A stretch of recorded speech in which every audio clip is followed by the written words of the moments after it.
political tug-of-war between the BJP and the Congress over Sanatan Dharma, it has intensified, especially after the Maha Kumbh, with both the parties trading sharp accusations of being anti-Hindu or Hindu haters. Now, the BJP has consistently positioned itself as the defender of Sanatan Dharma, accusing the Congress of undermining Hindu culture and traditions for vote bank politics. Now, key point of contention is the Ram Mandir issue, where the BJP claims that Congress, particularly Rahul Gandhi, opposed the temple's construction. On the flip side, Congress has hit back by branding the BJP as Hindu haters in a counter-offensive. Now, they point to perceived inconsistencies such as the Union Ministers and the BJP allies skipping the Maha Kumbh.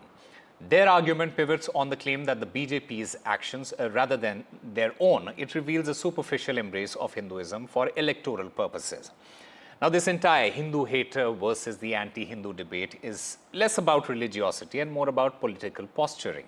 The BJP leverages its track record, such as the Ram Mandir issue, in order to cement its pro-Hindu image. Meanwhile, the Congress, it attempts to expose the contradictions in the BJP's stance while distancing itself from the BJP's portrayal of it as anti-Hindu. In fact, there are a lot of questions that arise from this entire tug-of-war over the Sanatan Dharma, especially with context to the Maha Kumbh. And I'm currently joined by Brijesh Kalappa. He's the spokesperson of the Congress. I also have Sujata Pandey, political analyst. I'll also be joined by Pradeep Bhandari in just a short while from now. He is the spokesperson of the BJP. Before I go to Mr. Kalappa, Sujata Pandey, make sense of this entire debate that is happening at the moment. Who is a Hindu hater and who is anti-Hindu? And what are these political parties actually trying to portray here? So, I would begin with saying the same thing. These are political parties and they are meant to play politics, isn't it? So BJP is doing and exposing Congress hypocrisy because, you know, on one hand, Rahul Gandhi, when it's election time, he says that he's a Dattatreya Brahmin, he's a Kashmiri Pandit, and he does a temple run, you know. Priyank Gandhi, during her UP election time, goes and takes a dip in Gangas, and those photos are widely circulated. When Rahul Gandhi goes and does a puja in Ujjain, you know, he goes with the photographers. And then when there's a Maha Kumbh happening, there is a series of, you know, I would say, those words that should not have been spoken by the Congress and their allies. Be it saying when the Kharge ji saying that the garibi dur nahi hogi, whereas you know these things were not needed. You know, when there are 32 crore. 20 crore people fasting for Ramazan, but none of these statements would come out. You know, why makes these selective statements at Kumbh? Somebody saying, bilkul faltu hai Kumbh, somebody saying, you know, pinpointing at the mismanagement. Yes, there were issues with the Maha Kumbh, but my entire question is that, was there only issues? There were good things about Kumbh as well. You know, there was no caste discrimination. I think as a progressive India, as a society which looks at becoming the Vishwaguru, this was a positive start for the majority, that there was no caste distinction. I think this should have been appreciated. Instead of appreciating the efforts, instead of appreciating the astha of the Hindus, you continue mocking it. And then meanwhile, you know, Rahul Gandhi visits Raebareli, just 2 hours away from Prayagraj, and he skips it. So questions will be bound to, you know, we asked by the BJP, because the BJP will definitely like to ask that why is that this selective, you know, you become a Hindu, you do a temple run during the elections, and after the elections are over, you have a different point of view. It is very obvious. And then you compare yourself, you know, when Kharge ji comes and first of all, I would, you know, this is rather funny, you know, Mama, because Priyank Kharge and Mallikarjun Kharge, by their own admission, do not follow Hindu or Sanatan Dharma. They are Buddhist. And, you know, it only happens in this country that, you know, someone who's not even a follower of the Dharma keeps raising apprehensions and, you know, these statements and posing themselves as a Dalit Hindu. So, first of all, you know, look at the identity politics being played. You do not follow the Dharma, but you use it for electoral gain, because becoming a Dalit leader, posing yourself as Dalit leader, helps you within the party and outside the party. So, I mean, I would have appreciated if they would have said good things, there were positive things, and then they would have obviously pointed out the mismanagements if there were any. That's the work of the opposition. But what you do is a continuous spewing of them against the Okay. Kumbh, be it the Ram Mandir. Then you say it is just ye barbadi hai. There should be a hospital being made, or the that the schools should be have been made instead of the Ram Mandir and all of that. And then when you see that there are 2.32% contribution of the temple economy in the GDP, there are 3 lakh crore plus income to the UP government by the Kumbh itself. You should have recognized it. I mean, there is no one stopping you. Karnataka is. Okay. I mean, I have lived in Karnataka for a very, very long time. Let's take that. They should Let's take organize that such question to events Mr. as Kalappa well. then. Let's take that question to Mr. Kalappa then. Mr. Kalappa, it's not that Rahul Gandhi, he doesn't wear his religion on his sleeve. He has also visited temples, and that too before elections, and so has Priyank Gandhi. So if the Prime Minister goes to the Kumbh, or if at all the Kumbh Mela happens and so many politicians are going there, then what is the objection here, according to you? See, I think the first thing I'd like to say is that this focus on religiosity should have come down, to some extent from the BJP after having lost in Ayodhya itself.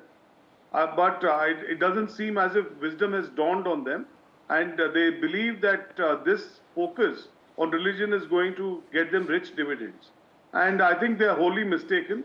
The very fact that their numbers have come down so drastically, people are really asking questions as to what is your performance, because you can't have a Prime Minister who is spending 100 days in temples of 365 days. I think it's very important to focus on governance. Why is the share market falling? Why are people losing lakhs and lakhs of crore? Why are people not getting jobs? Why is the rate of unemployment so high? These are important issues. I think the BJP ought to focus on them. And if they continue to focus on this over-religiosity, they will continue to tumble from election to election, and I think soon the story will be over. Now, the second part is that as far as the Maha Kumbh is concerned, see, I would personally have liked to go also. Possibly Rahulji and Priyankaji also would have liked to go. But you are very fully conscious and fully cognizant of the fact that a criminal stampede has taken place. And why has that stampede taken place? Because there was an area which was cordoned off for the VIPs.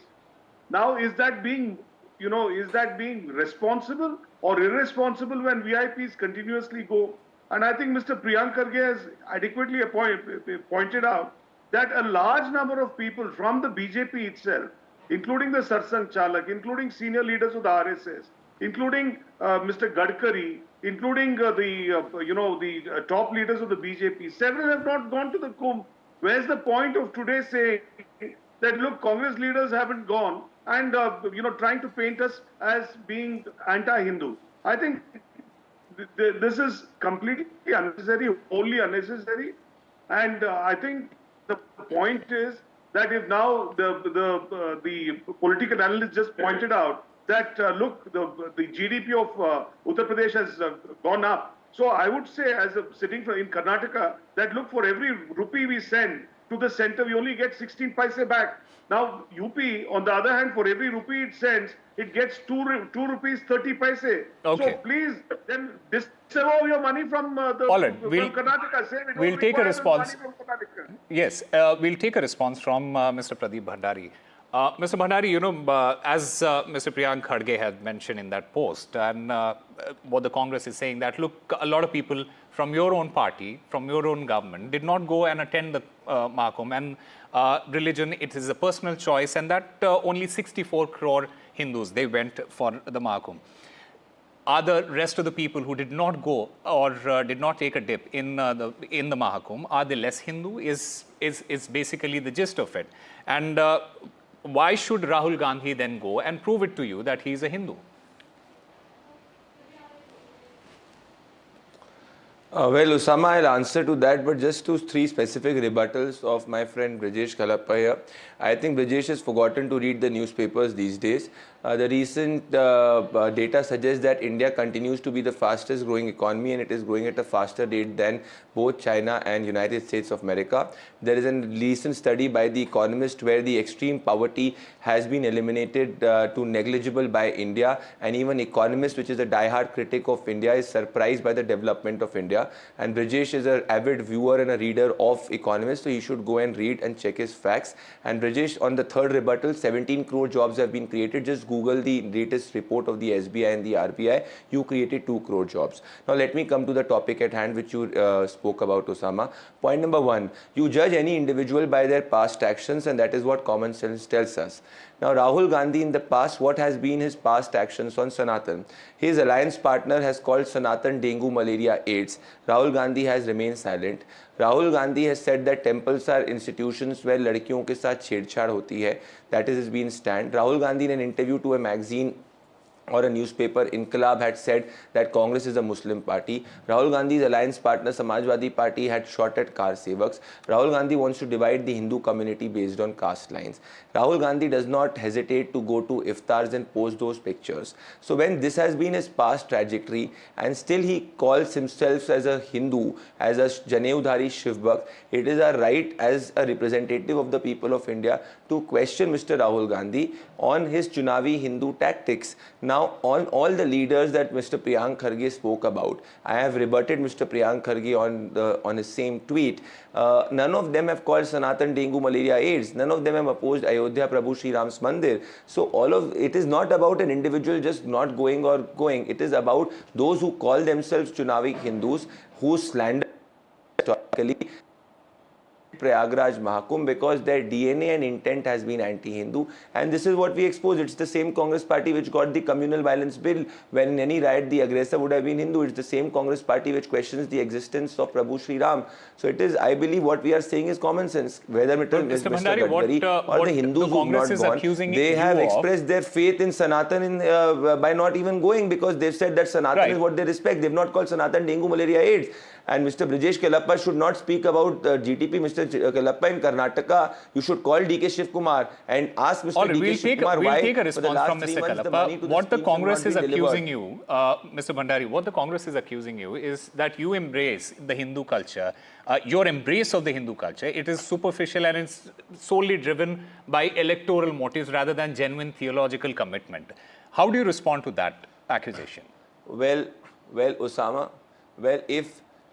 if that is what first of all, the Congress has no right to accuse anybody on Hindus because they do not believe in Hinduism.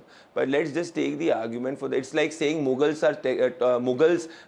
historically are telling Chhatrapati Shivaji Ji Maharaj about Hind Swaraj. Come on. So Congress speaking about Hinduism is exactly like that.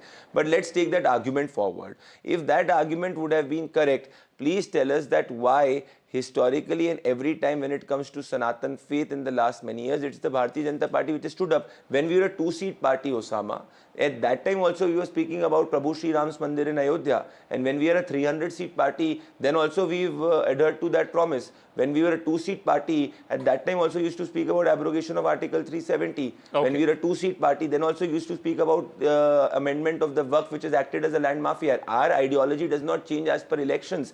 And also on his part on Ayodhya, you recall the results of Milkipur. Milkipur has given a befitting reply to Congress and Samajwadi Party, where their alliance is lost by more than 50,000 votes. So our electoral result has no bearing on our ideological consistency. In fact, it's the Bharatiya Janata Party which is the only ideological consistent party in the last 40-50 years. The Congress has changed its ideology since the time of Mr. Nehru to today. What has remained constant is its appeasement and tushtikaran. All right. Mr. Kalappa, do respond to that. See, I think as far as, this constant railing by BJP spokespersons and by so-called political analysts that the Congress is an anti-Hindu party and all that. I think the facts are very clear that 90% of the party is a Hindu party, right? So obviously you can't say that, no, this is an anti-Hindu party. Now, why has the BJP not, done away with the minorities morcha? Why? Because They have to represent everybody. Now, merely because the country is 80% Hindu, you can't continuously keep speaking of the Hindu, vote and Hindu issues. Ultimately, every single Hindu also wants, just as what a Christian or a Muslim want, they want better administration of the country, they want job growth, they want prosperity. But is that happening? Why are lakhs of rupees now being wiped out in the share market? Yes. That my friend didn't have an answer to. Now, why is the rupee continuously falling as opposed to the dollar, which is consistently rising? Now, Mr. Modi himself had stated that, look, there is something wrong with the administration. There is something wrong with Mr. Manmohan Singh when the rupee is at 62, but it's at 87, 88, and Mr. Modi doesn't open his mouth. So these are the situations. This is what the people want.